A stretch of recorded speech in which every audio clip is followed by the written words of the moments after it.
What's going on, my good people? Mike Hidalgo here. Thank you for joining us on another FCP Euro DIY. Today, we're going to be working on a 2016 Volkswagen Mk7 Golf R.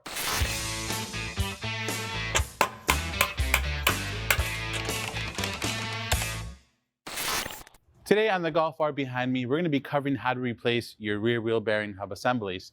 In front of me, I have two Scheffler kits that come with all the hardware needed to do this job, both the bolts that hold the hub assemblies to the knuckles and the axle bolts themselves. They're all pre-thread locked, so they're ready to go. We recommend every 85 to 100,000 miles to do these, almost as preventative maintenance. Now, on these vehicles, it has been known that about 50,000 miles or so, they can start making noise. The vehicle behind us is just under 90. They're not noisy yet, but we're going to go ahead and swap them out just to be preventative and get ahead of the game here. Now, this is going to be applicable to your Mk7 and 7.5 Golf Rs, as well as your A3s and S3s. They have the same setup suspension in the rear. A couple of things to know: as these units start to age and fail, you will notice some road noise when you're driving. You might hear a warble from one of the wheels. Sometimes they fail in pairs, but as you start hearing that, you want to go ahead and replace them right away, as these are what hold your wheels to your vehicle. If this completely fails, the hub can separate from the bearing, wheel falls off, no bueno. So just keep that in mind. We'll show you how to diagnose it on the vehicle and what to look for when we head over there. But before we get started on that, let's take a look at some of the tools we're going to need for this DIY. For tools, we're going to be using a large 1/2-inch drive torque wrench as well as a 3/8 drive torque wrench. I have a large breaker bar 1/2-inch ratchet as well as a little bit smaller 1/2-inch ratchet. And I have a 3/8 and a 1/4-inch drive ratchet as well as a couple extensions for those. We have a 24mm 12-point socket. We have a couple different M12s here. I have them in different lengths, both for the 1/2-inch drive and 3/8 drive ratchets that I'm working with today. I have a 17mm socket for my lug bolts. We have a 7mm hex, which we're going to be using to get our brakes off, and a T30 as well. Moving on, we have a flathead screwdriver. I'm going to be using a brass punch today with this heavy hammer to help drive our axle out of our hub assembly. We're going to be using this rubber mallet in case our rotor is seized to the hub, which does happen with these New England cars. Then we have a couple chemicals as well. We're using some liquid moly products, some ceramic paste, as well as some anti-seize compound. I have a Sharpie marker so I can mark down all my hardware once we've torqued it. Some brake clean to clean up our areas. And then some nice to haves are always electric impacts. The big 1/2-inch impact will make it really easy to remove our axle bolt, but you can still do that without it. And then I always recommend either a small wire brush or some Scotch-Brite pad like this one to clean up our work area, which we'll show you once we get to that point. But with that being said, let's go ahead and get started on this DIY. Now, in the rear of the Golf R, you want to check for wheel bearing play, obviously audibly, which we'll show you from the inside, but from the outside, you can grab the top of the wheel and the bottom of the wheel and give it a rock in this motion. If there's a lot of play there, then the wheel bearing has failed to an extreme point where I would not recommend driving it anymore. Go ahead and change it before your wheel falls off. Now, obviously, it never hurts to check for left and right play, even though you're in the rear. If you have any of that, then you're going to want to seriously consider checking out your control arm bushings, as you should never have any left and right play in the rear. But with that said, we'll hop underneath the Golf R. We'll show you how to inspect from the inside underneath, and then we'll go ahead and get started on this job. All right, my good people, before we get started on this, let's talk about diagnosing a bad wheel bearing. Now, on the rear of the vehicles, these Golf Rs are equipped with a small port underneath the axle. This one's a little bit covered in grime. We'll clean it out once we do our replacement here, but right at the end of that screwdriver is a small port, and what you can do is use a long screwdriver like this, put your ear up to it. If you're on a level surface and the vehicle's fully jacked up, you can go ahead and run the car and listen for any weird grinding in that area. Also, if you don't have one of these, if the wheel bearing is really bad, you'll still be able to hear the noise. Same thing goes for the fronts. If you're doing a front wheel bearing, they also have that same opening there. And just like any other car, whenever you're checking for wheel bearing play, you can always grab the top and bottom of your wheel, give it a little flex up and down.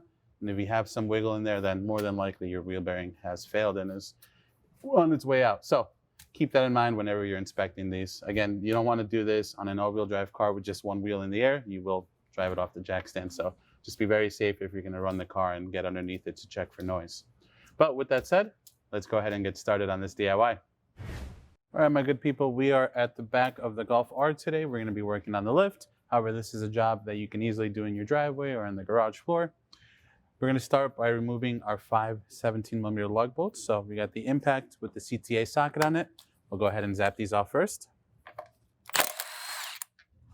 And as you already may have wondered or guessed, the rear passenger is going to be identical to the rear driver's side.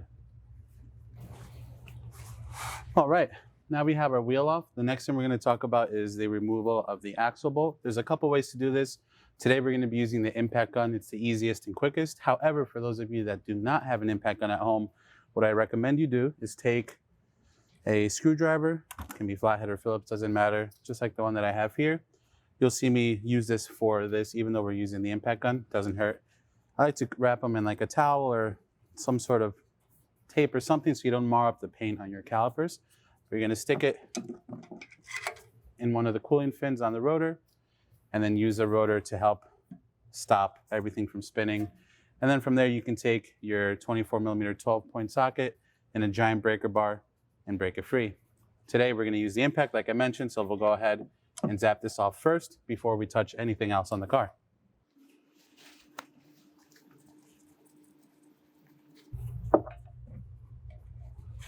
All right, so we have our screwdriver all set up. We'll take our 24mm 12-point socket, and we'll just use the Milwaukee to get this off.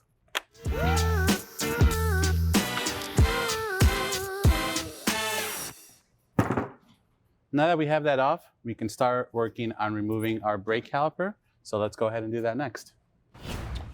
All right, to get our caliper off, we have 2 dust caps behind each boot to remove first. You can just pop those off with your fingers, or a small flathead works as well. Now that we have our dust caps off, we have 2 7mm hexes that we want to remove. Start with the bottom one, which is always easier on these cars.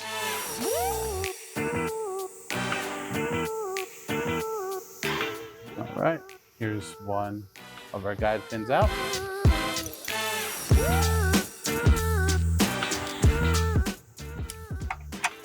This next one's a little bit tight with the brake line in the way, but you can gently course the soft line out of your way so you can get your 7mm hex bit in here with the ratchet.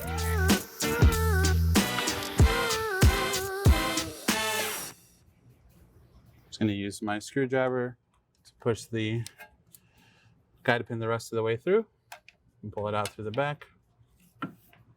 Set that to the side. Next, we have our anti-rattle clip up front that you want to remove as well. I just use a thin flathead screwdriver to usually pop these off. If you have nice calipers, it doesn't hurt to just use a little towel or shop rag so you don't mar up the paint on your caliper as I pierce the paper. Set that to the side as well. Now at this point, we can go ahead and work on pulling our caliper off. Now the hoses on these vehicles are pretty short, and then you have the harness going to the electronic parking brake. You don't have a whole ton of wiggle room. Typically, you can just get away with resting the caliper either on the trailing arm or on top of the whole knuckle assembly. So I'll let that one be your pick. Just be ready to catch your pads in case they come off. Go ahead and take our inner pad off, set it to the side. And then what I'm going to do is I'm going to take a towel.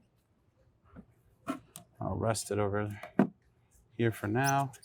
And I'll just go ahead and rest the caliper on top of our assembly here for now. That should be fine. If you want to wrap a bungee cord around it so it doesn't fall, can't hurt to do that. The last thing you want to do is hang the caliper off of the brake line. Now we have that off, our next step is going to be to get our rotor off. We have 1 T30 to remove, so let's go ahead and tackle that.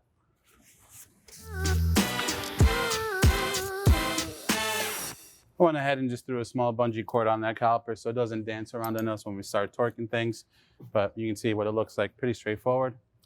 T30 to get our rotor off. What's great about these vehicles, and same with the Audis of this era and on, you don't have to remove the rear caliper carrier. They can stay in place and you can sneak the rotor out. It's the one good thing about electronic parking brakes.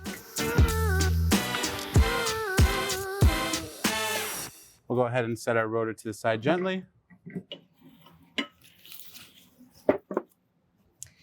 And now with that off, we have a better view of our hub and bearing assembly. Before I do anything else, I'm going to take a moment to spray some penetrating fluid on the 3 ends of the exposed bolts here, so that makes life a little bit easier when we go ahead to remove them. And if you're worried that your axle may be seized inside that hub, can't hurt to spray some penetrating fluid on the splined area there as well. Any little bit will help. Now, speaking of the axle, while I have you here, our next goal before we go ahead and unbolt anything is going to be to try to break the axle free from the splined area on our hub. So at this point, you can either do one of two things. You can do a lot of things, but for today, you can do one of two. You can either take a brass punch like the one that we have here and a hammer and just bang it, give it a light tap, break that free. If you don't have a punch like this, the other thing you can do is you can take your old axle bolt, feed it back into the axle. You just want to be very, very sure that you get a decent amount of threads in there, almost making it like seat flush with the axle or with the hub assembly. Give it a good whack with a hammer, and that should allow you to break the axle free. So if you're going to do this route, just make sure you get a decent amount of threads engaged. The last thing you want to do is damage the threads on the end of your axle. So we're going to stick to the brass punch because we have it handy. We'll take our hammer. Just give it a couple taps, make sure that's going to break free. And it's beautiful. You can feel the axle dancing back and forth. All right, now that we have that situated, we're going to go ahead and climb behind the hub here, and we're going to work on freeing up the 3 M12s that hold this hub assembly to our knuckle. So let's go ahead and do that now. All right, we're going to start by removing the 3 M12s behind our axle here. Now, obviously with the axle in the way, we're not going to be able to pull them out all the way. So what we're going to do is we're going to back them up until we bottom out on the axle, pull the hub forward to kind of recess the screws back into their seats. And then that'll give us enough room to then back them out a little bit more and pull the whole hub out. So M12, this is where we're going to start kind of mix and matching some of the M12s I had on the counter. You're going to just have to find which one works best depending on what tools you have available. I highly recommend you get a couple different size M12s if you have the ability to do so, just to make your life a little bit easier. While these are not torqued very much, they are still kind of snug when you first go to break them free. Once you break them free and you break through the Loctite, then they come out pretty easily. So just keep that in mind. Right now I'm going to use the 1/2-inch ratchet with my extended M12 to break this lower one free.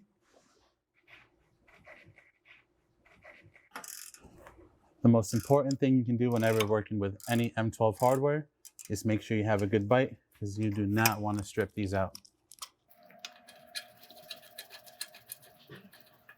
All right, that one's bottomed out to the axle, so that's good for now. For this top M12, I'm going to do a 3/8 drive bit with a small 2-inch extension on my 3/8 drive ratchet. That fits the best in here. And then I'm going to use the end of my jack pole as a breaker bar to help extend it and just help me break it free. Once we break it free, we can get it out the rest of the way by hand.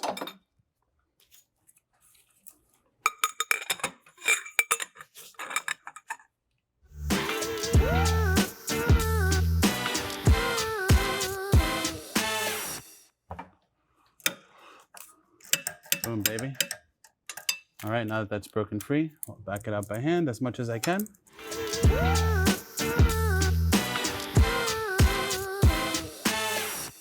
Okay, that's bottomed out on the axle. For this third one, closer to the coilover or shock, I'm going to use a 5-inch extension with the 3/8 bit on the 3/8 ratchet so I can clear the coilover or the shock body.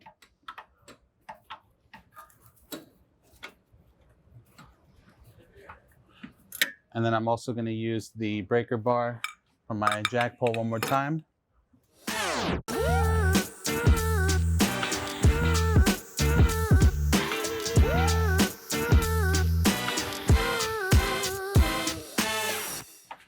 It's dancing around on me.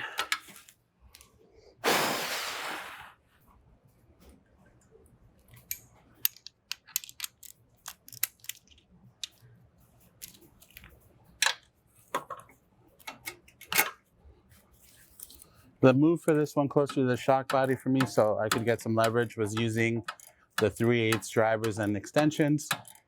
And then I just put a 1/2 inch to 3/8 adapter, or 3/8 to 1/2 inch adapter, so I can use the bigger ratchet to help break this free. But again, once you break them free, you can just get them out pretty much by hand. I'm gonna get ready to catch the hub on this side in case all the threads disengaged. And then now that all 3 of my bolts are bottomed out, I'm gonna break this hub off a bit. And that'll give us a little bit more room to back the hardware up the rest of the way so we can release the hub from our knuckle.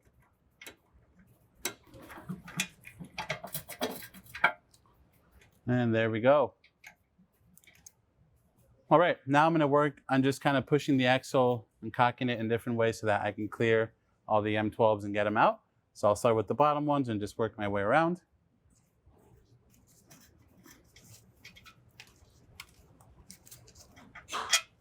There's one.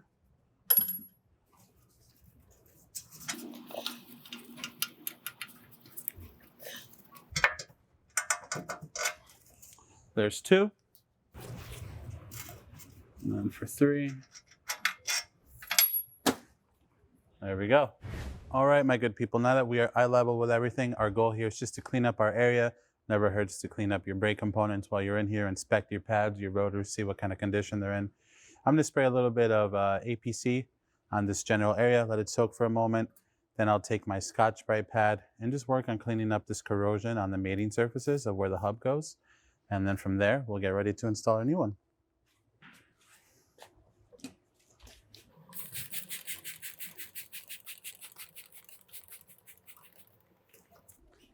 One thing to keep in mind when you're cleaning all this, if your ABS sensor is still in place like ours is, obviously you don't want to hit it with anything, you don't want to damage it, you don't want to scuff it up, so just be mindful of that. We'll be sure not to hit ours while we're in here.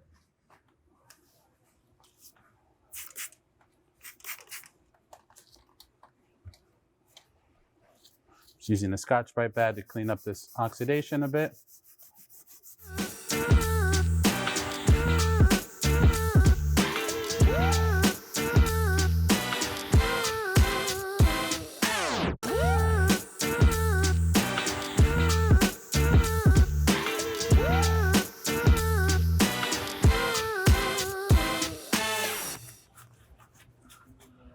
All right, now our work area is cleaned up.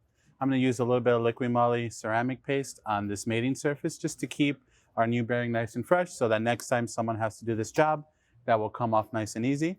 At the same time, I'll apply a little bit of liquid moly anti-seize compound to the splines here, just a little bit. I don't need it to sling around all over the place once everything starts spinning. So that's also just to keep this from seizing into our new hub in the future. So let's go ahead and do that first.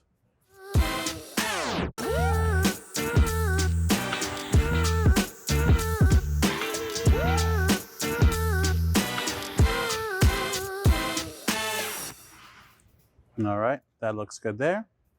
Now what we're gonna wanna do is while we have the hub off still and we have some play in the axle, we'll go ahead and install our 3 new M12 bolts first.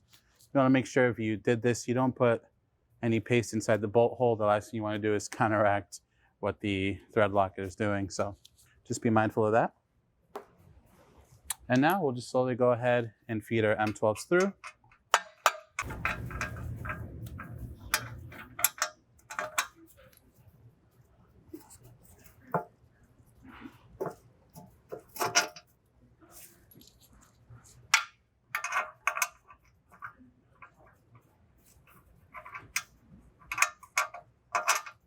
There's 2.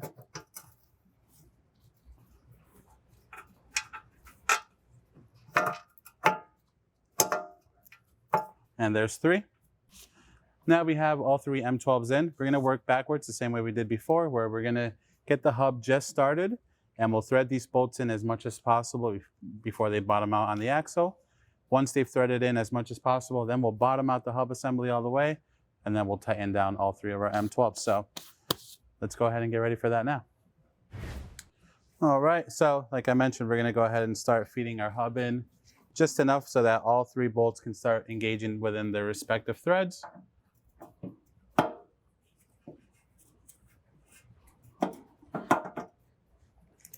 And we'll bottom them out by hand as much as we can.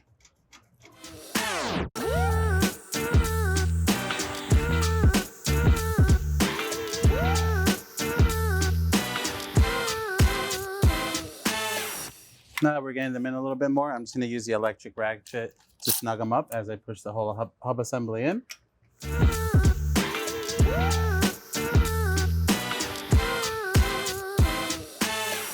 All right. Now we have all three of our M12 snug up. We're going to go ahead and torque them down to 70 Newton meters, then plus an additional 90 degrees for each of them.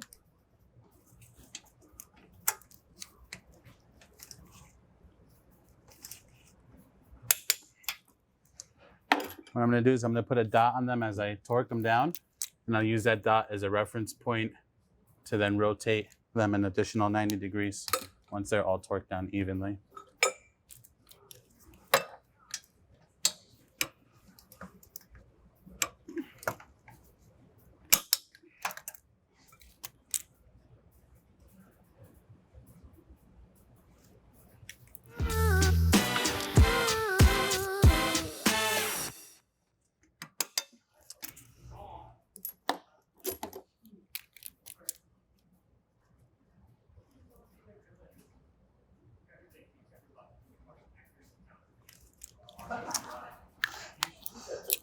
All right, now our goal is to torque them an additional 90 degrees.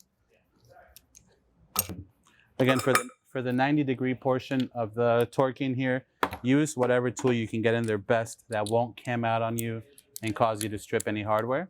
That's going to be the most important part. It's always better to get as close to 90 as possible than to not get it at all and just end up stripping the hardware for the next time you do this job.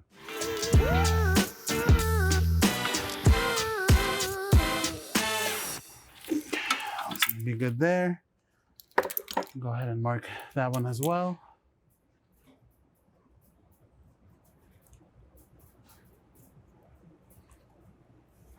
And then we'll hit the top one a bit more.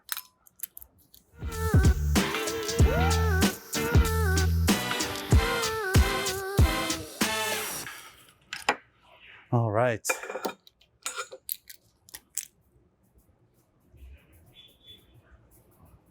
Now we have the backside all buttoned up. Let's move up front. We'll work on our axle bolt, our brakes, all that good stuff, and wrap up this DIY. All right, back up front, my good people. Before we put our brakes on, I'm just gonna go ahead and hand start the new axle bolt. Once I have a decent amount of threads in, I'll just give it a light zap with the impact just to snug it down.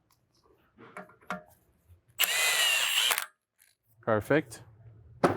Now I'm going to go ahead and use a little liquid moly ceramic paste to coat the hub so that our rotor does not seize to the hub in the future, at least not right away.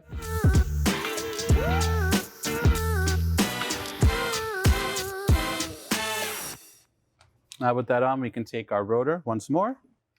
We can take our rotor and feed it into the hub.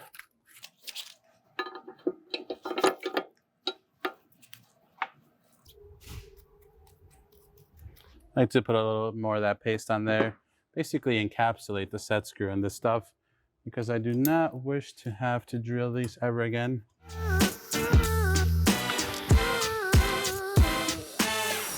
If you're going to torque this, you're going to torque it down to 8 Newton meters, not a whole lot. We'll use the old calibrated wrist, and then we will encapsulate the front of it just to keep any potential moisture out. With that situated, now we can go ahead and get our caliper and pads ready to go back on. I'm going to go ahead and clean up these guide pins real quick before we reinstall them. And I'll be using, you already guessed it, some liquid moly ceramic paste to help them go into the rubber boots. Get that old grease off. We'll get our rear pad ready. I'll prime the ears on this now. I'm going to go ahead and get my ears on my pads prepped, at least on the inboard pad, so I can slide that onto the caliper carrier once more. When you install your caliper, again, you want to make sure this spring clip is level between the two halves of the caliper. You don't want it to cock to a side and escape. This helps keep the pad from rattling in here. Take our bungee cord off. Actually take it off the vehicle. Go ahead and swing this over. Move this towel for now. I'll prime the ears on here as well.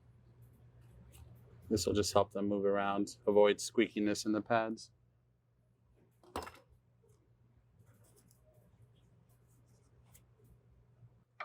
All right, that looks good there. Our clip is in between the two halves of the caliper, so that's great.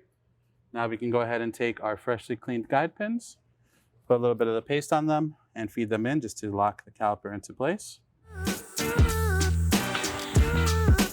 There's one.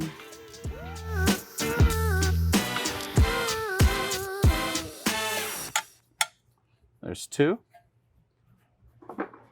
And now we can take our 7mm hex, snug those both down, and then torque them down to 35 Newton meters.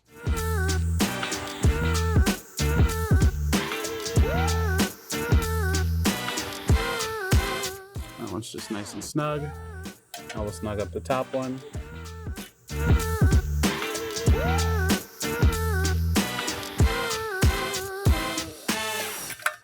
Okay. Again, 35 Newton meters is going to be the torque spec for those two. 7mm hex.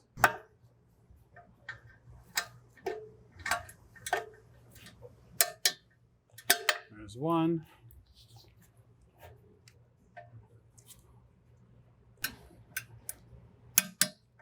There's two.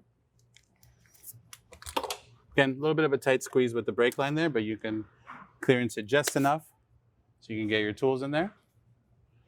We'll put our two dust caps back on. Make sure you put those on. You don't want debris getting in there.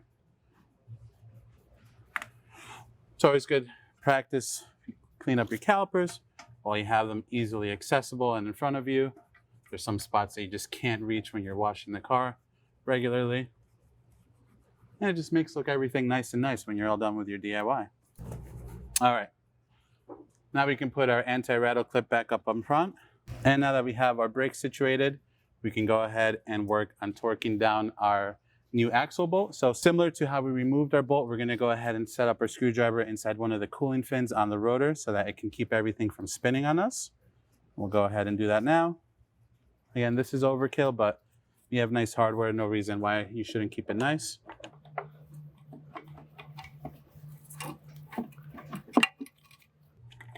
All right. With that nice and locked in, we're going to go ahead and take our big 1/2-inch drive torque wrench and torque this down to 200 Newton meters. Then we have to give it an additional 180 degrees. All right, we have our torque wrench set to 200.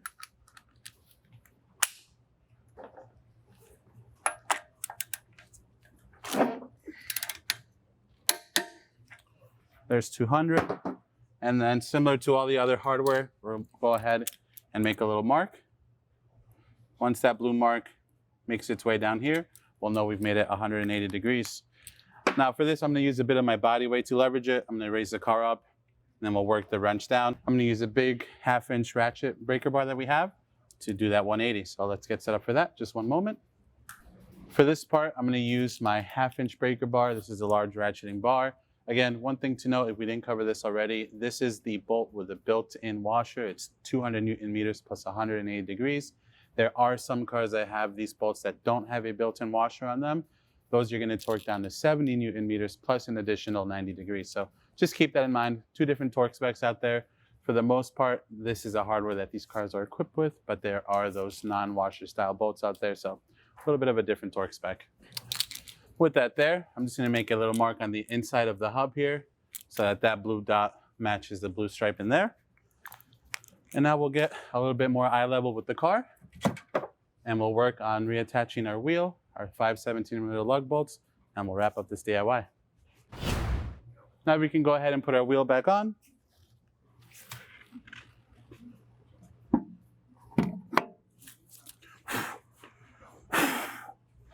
Line up our bolt holes here. Always start your lugs by hand. You never want to cross thread these, especially not after doing a fresh hub replacement.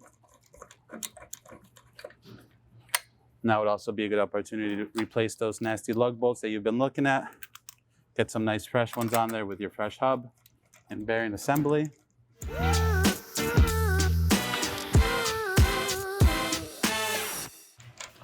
Then I'll use the impact just to snug them down before we lower the car down and torque them down.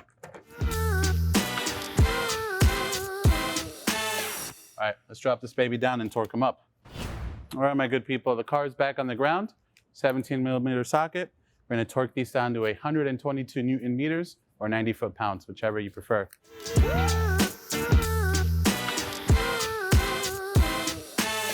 And with that, there you have it, my good people. Another DIY in the books. Overall, not a terrible job on the Golf R. A little bit tight of an area to work with, but definitely doable, and it beats having to undo any control arms, shocks, or springs out of the way just to get that wheel bearing out. If you like this video, please be sure to give it a thumbs up. If you have any questions or comments on what we did today, or there's a specific job you want to see that we do on the Golf R, leave that in the comment sections below. And if you like this DIY and you want to see more like them, please consider subscribing. We make new ones all the time. As always, thank you so much for watching. We'll catch you in the next one.